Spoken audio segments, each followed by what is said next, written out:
Do you know that you set your receptive mode by your transmission mode? What you focus on is how you focus your dial. So you can't be saying one thing and getting another. You can't be thinking one thing and getting another. You can't be feeling one thing and getting another. The universe does not hear your words. The universe is responding to your vibrational output.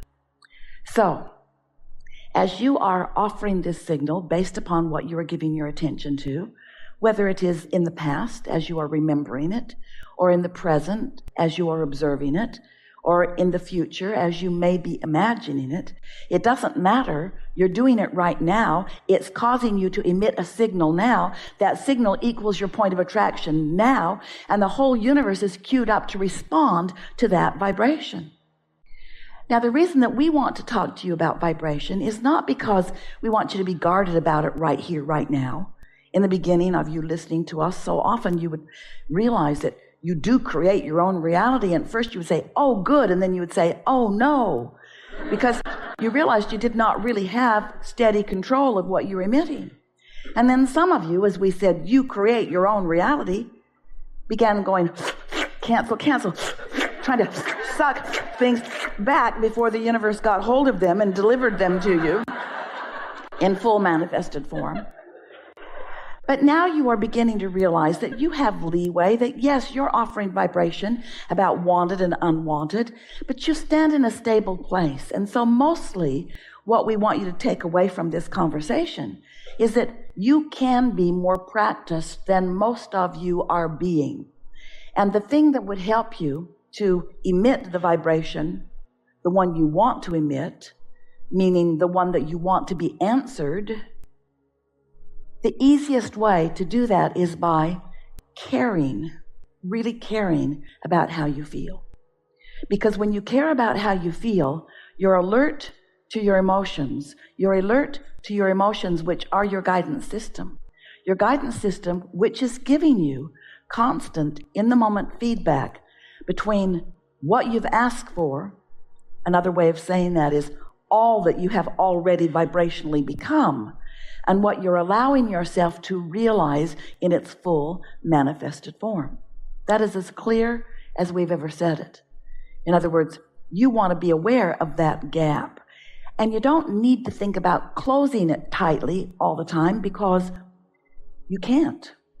Life is causing you to expand continually. You're never going to completely close that gap. So here's how it works. You sift through life. You know what you don't want, which causes you to know what you do want. You emit a signal about it, and vibrationally speaking, you become an integrated being with that new desire that you have discovered. Vibrationally speaking, you become it. We're going to stand over here in the vibrational spot, in what we call the vortex, or the vibrational reality. You have become this newly improved version. Life caused you to become it. Oh, you haven't manifested it yet, most likely. It's a new idea to you. It's a new idea that isn't all that familiar. It's a new and improved idea. But the larger part of you, the non-physical part of you that existed before you came into this body, that still exists in the non-physical realm, even though you're here in this body, that part of you became that newly improved, that newly expanded vibrational version that life just caused you to become.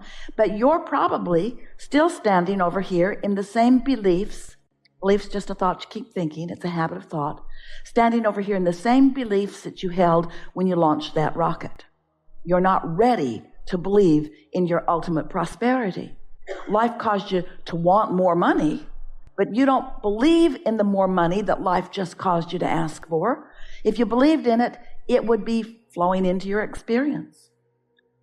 So we began talking about this vibrational reality, and we called it your vortex. We wrote a whole book about it, wanting you to realize, wanting you to accept that there is a vibrational version of you that you may or may not, usually not completely, be up to speed with. And that vibrational version of you is calling you toward it. It's calling because law of attraction is focused upon that new and improved version of you. And law of attraction is summoning all cooperative components to it. The question is, are you a cooperative component to your own desire? And the answer to that in many cases is no, not yet. I do not believe this thing I want. I'm giving lip service to it. Life keeps showing me that I want it, but we're speaking from your perspective, often so wrapped up in the observation of what is, because after all, I can see what is, I can hear what is, I can smell it and taste it and touch it. What is so vivid. What is so vivid. Most of my vibration is about what is. And we want to say to you, that's a bit of a problem. Because if what is so vivid, you give your attention only to what is can't change much. It's slow going. Have you noticed? So you've got to let go of what is a bit. You've got to stop telling it like it is and begin telling it as you want it to be. You've got to lighten up. You've got to stop defending what is as if there is someone standing there saying, why is that? All right, your mother did do that to you, didn't she? How'd you get there? What are you doing there? What are you doing? What are you doing? Why did you do that?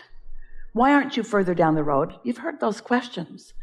And you've developed a pattern of answering them that comes out in your personality like defending yourself or like justifying yourself or like rationalizing. And we want you to cut that out, because every minute you spend in defense is a moment in resistance, not in allowing. It's in resistance, not in receiving. It's in resistance to the path that is calling you, and that's why you feel negative emotion. So some things you want to know. First, if the path were not calling you, you would never feel resistance. Next, if you hadn't asked for stuff, the path wouldn't be calling you. So if you weren't mixing it up and expanding, then there wouldn't be an improved version of you calling you forward. But since there is, and since you can't change that, since you are eternal beings, since there is a source within you, since there is a source within you who knows all that you have become, who is calling you and other cooperative components to these focused points of realization. You rendezvousing with the things along your path, that's what life really is. You see, it's not just the final destination that you're rendezvousing with. You're rendezvousing with all the fun along the way. You get to rendezvous with the new idea. You get to rendezvous with the new and improved version. You get to rendezvous with the others who are ready to play with you. That's what you signed up for. That's what you wanted. That's what you said you are about. You are deliberate creators, genius creators, here in the best environment ever, launching rockets of desire all day, every day, and often holding yourself back from what you have expanded to be. So, we have for many years been calling this gathering the art of allowing. And we mean the art of allowing yourself right now, right now, right now, right now, right now, now. It's going to take a while, now, right now, to be in the receptive mode of all that you've become. So we want to explain to you what the actual physics of vibration becoming reality is. How do thoughts turn to things?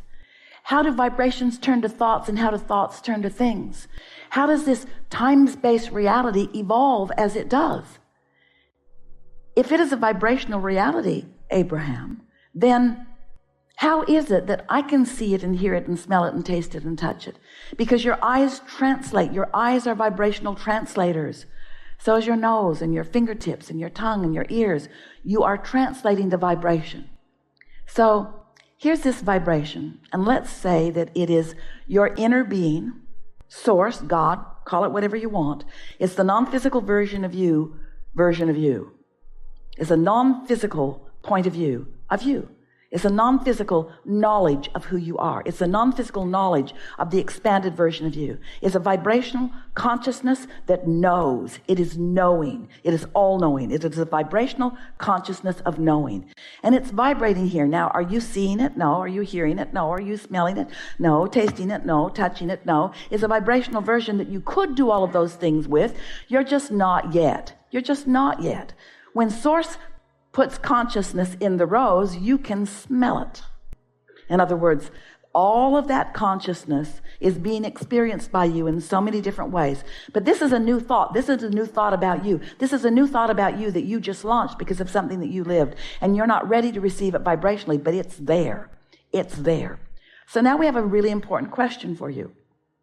If a tree falls in the forest and there's no one there to hear it, did it make a sound? And the answer to that question is no. Because sound is the word that is applied when something that is physical translates a vibration into something meaningful. And if there were no ears there to do the translation, then there could not have been sound. There could have been vibration, but no sound. The sound happened in the receiving mode. Are you getting what we're saying to you? So here's this consciousness. Here's consciousness knowing about you, all knowing about you, offering a vibration. And it fell over in the forest. Did you hear it? No. So when you are in the receiving mode, let's say that you woke up happy today and you didn't do anything to change that. You didn't remember yesterday yet. So there you are, offering a vibration, feeling good. Maybe you meditated, you're feeling good. So there's nothing happening in your vibration that is resisting this vibration of Source consciousness. So now you are in the receiving mode and you think a thought. You say, oh man, I just got the best idea. And with that idea comes an emotion of elation, an emotion of clarity. That's the first step in vibration turning to thoughts, to things. In other words, this is the beginning of the translation of vibration into something. This is the gap that we're wanting you to consciously begin to close. Now, if you're in a bad mood, if someone mistreated you and you're thinking about it, if you woke up thinking about it, if you've already written an email about it, if you've been on the phone talking to your best friend about it, if you wrote it in your diary, in other words, if you've been thinking about it, if you've been thinking about that injustice that happened yesterday, and now you're off on a tangent, yeah, that's not the first person that's done that to me, won't be the last. And so you're down the road on all that vibration, then you're nowhere near the vibrational signal of this pure positive energy of the Source within you, so you're not getting any of that reception.